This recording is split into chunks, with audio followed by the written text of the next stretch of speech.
Il est 8h14.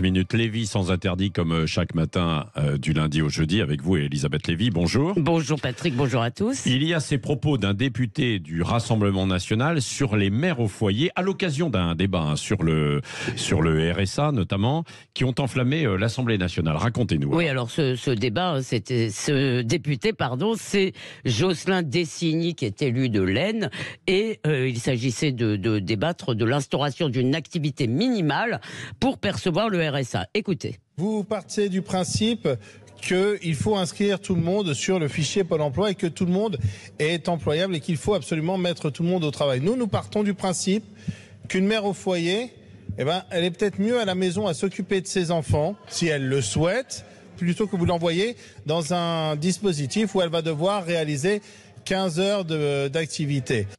Alors évidemment, ça a suscité un tollé dans les rangs macronistes. C'est Olivier Véran qui a dégainé sous le vernis le rance. Le ton était donné, c'est le retour de Pétain. Le RN veut renvoyer les femmes en cuisine. Le naturel revient au galop. Bérangère Couillard, ministre de l'égalité homme-femme, enfin je connais plus exactement le titre, pardon. Donc Bérangère Couillard dit « Une femme n'a pas à recevoir une injonction de rester à la maison, merci messieurs ».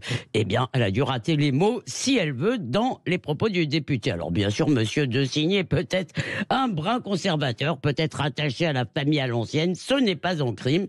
Il est amusant que les adeptes du c'est mon choix en toute chose, ceux qui trouvent que les femmes peuvent se voiler partout, s'époumonent à disqualifier ce choix-là. Oui, alors, vous approuvez ou pas les propos du député? En tous les cas, il mérite autre chose que ces invectives, il mérite un véritable débat, parce que est-ce qu'il faut être nécessairement inséré dans le processus de production? Est-ce que ne pas travailler est un crime? Est-ce que sous le vernis macroniste, il y a le travail obligatoire pour tous? L'intégration des femmes à la vie active, attention, pour moi, de mon point de vue, et je crois du point de vue de beaucoup de gens, c'est un immense progrès. Ce qui est sidérant dans toute cette affaire, c'est le mépris suscité par les mots mère au foyer, chez les mêmes qui d'ailleurs s'extasient quand ces mères s'appellent les daronnes, parce que les mères courage des cités qu'on célèbre à l'envi sont bien des mères au foyer. Mais chez Véran et les autres, l'imaginaire lié à ce mot renvoie à un monde qui n'existe plus vraiment, la famille bourgeoise avec une femme soumise. Bien sûr, beaucoup de femmes qui ne travaillent pas, moi j'en connais, elles ne s'en cantonnent pas à l'élevage des enfants, ce sont de vrais partenaires pour leurs conjoints.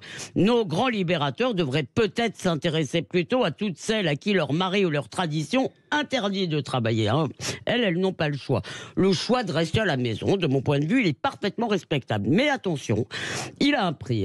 Et je voudrais dire aux femmes qui le font, leur rappeler que sans ressources propres, elles dépendront soit de l'État, soit d'un homme. Comme l'explique Vera Nikolsky dans l'excellent Féminicène, un livre paru l'an dernier, ce n'est pas le folklore militant qui a permis aux femmes de conquérir leur autonomie, c'est le capitalisme et c'est le travail. Merci.